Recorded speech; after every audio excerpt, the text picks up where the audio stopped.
अस्सलामु अलैकुम वरहमतुल्लाहि वबरकातुहू।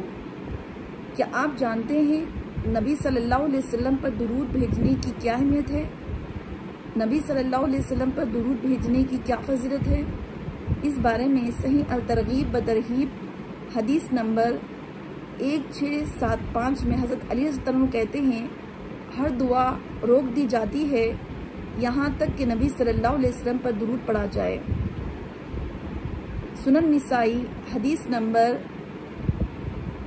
1298 में नबी सल्लल्लाहु अलैहि वसल्लम फरमाते हैं कि जो शख्स मुझ पर एक मरतबा दुरूद भेजता है, अल्लाह सुब्हान ताला उस पर 10 रहमतें भेजते हैं, 10 गुनाह माफ़ करते हैं, 10 दर्जात को उसके बुलंद करते हैं।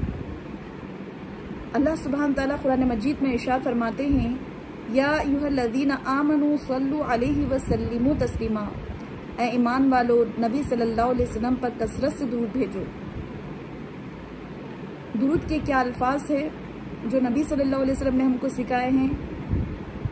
नबी सल्लल्लाहु अलैहि वसल्लम पर हम इस तरह भी दुरूद भेज सकते हैं, अल्लाहुम्मा सल्ली अला मुहम्मदिन व अला आलि मुहम्मदिन व बारिक वसल्लिम। या हम सल्लल्लाहु अलैहि वसल्लम भी कह सकते हैं। और हम जो नमाज में पढ़ते हैं, अल्लाहुम्मा सल्ली अला मुहम्मदिन व अला आलि मुहम्मदिन कमा सल्लैता अला इब्राहीम व अला आलि इब्राहीम इन्नका हमीदुम मजीद। अल्लाहुम्मा बारिक अला मुहम्मदिन व अला आलि मुहम्मदिन कमा बारकता अला इब्राहीम व अला आलि इब्राहीम इन्नका हमीदुम मजीद। या ये अल्फाज भी हम पढ़ सकते हैं, अल्लाहुम्मा सल्ली अला मुहम्मदिन व अज़वाजिही व ज़ुर्रियतिही कमा सल्लैता अला आलि इब्राहीम व बारिक अला मुहम्मदिन व अज़वाजिही व ज़ुर्रियतिही कमा बारकता अला आलि इब्राहीम इन्नका हमीदुम मजीद।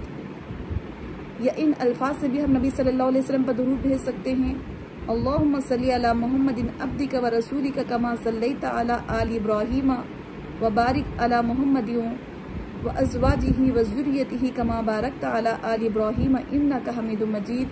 या इन अल्फाज में भी हम नबी सल्लल्लाहु अलैहि वसल्लम पर दुरूद भेज सकते हैं, अल्लाहुम्मा सल्ली अला मुहम्मदिन व अला आलि मुहम्मदिन कमा सल्लैता अला इब्राहीम व अला आलि मुहम्मदिन कमा बारकता अला इब्राहीम इन्नका हमीदुम मजीद। या अल्लाहुम्मा सल्ली अला मुहम्मदिन नबिय्यिल उम्मी व अला आलि मुहम्मद।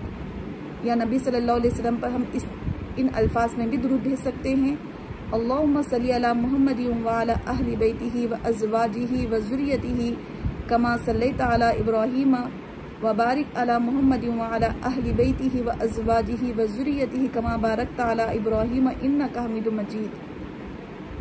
नबी सल्लल्लाहु अलैहि वसल्लम पर हमको कसरत से दुरूद भेजना चाहिए। आम तौर पर लोगों में ये बिदआत देखी जाती है कि ग्रुप बनाकर नबी सल्लल्लाहु अलैहि वसल्लम पर खड़े होकर या बैठकर नबी सल्लल्लाहु अलैहि वसल्लम पर दुरूद भेजते हैं। ये नबी सल्लल्लाहु अलैहि वसल्लम की ज़िंदगी से साबित नहीं है। अल्लाह सुब्हान ताला कुरान मजीद में फरमाते हैं, लक़द कान लकुम फ़ी रसूलिल्लाहि उसवतुन हसना। नबी सल्लल्लाहु अलैहि वसल्लम की ज़िंदगी में तुम्हारे लिए बेहतरीन नमूना है। तो नबी सल्लल्लाहु अलैहि वसल्लम की ज़िंदगी और सहाबा कराम की ज़िंदगी से तो ये साबित है कि हम नबी सल्लल्लाहु अलैहि वसल्लम पर इंडिविजुअल तौर पर कसरत से दुरूद भेजें। जो लोग ग्रुप बनाकर पढ़ते हैं, खड़े होकर या बैठकर हम आमतौर पर देखते हैं, इंटरनेट पर देखते हैं या मसाजिद से आवाज़ें सुने आती है, तो इस तरह से करना नबी सल्लल्लाहु अलैहि वसल्लम की ज़िंदगी से बिल्कुल भी साबित नहीं है, बल्कि ये बिदआत है। इससे हमको बचना चाहिए और हमारे माशरे में जो लोग इस तरह से करते हैं उनको रोकना चाहिए। नबी सल्लल्लाहु अलैहि वसल्लम पर चलते फिरते उठते बैठते कसरत से नबी सल्लल्लाहु अलैहि वसल्लम पर दुरूद भेजना चाहिए। दुरूद की बहुत ज़्यादा अहमियत है। नबी सल्लल्लाहु अलैहि वसल्लम फरमाते हैं कि जो शख्स मुझ पर दुरूद भेजता है उसके 10 दर्जात बुलंद किए जाते हैं, 10 गुनाह माफ़ किए जाते हैं। अल्लाह ताला उसके ऊपर 10 मरतबा रहमत की नज़र से देखते हैं।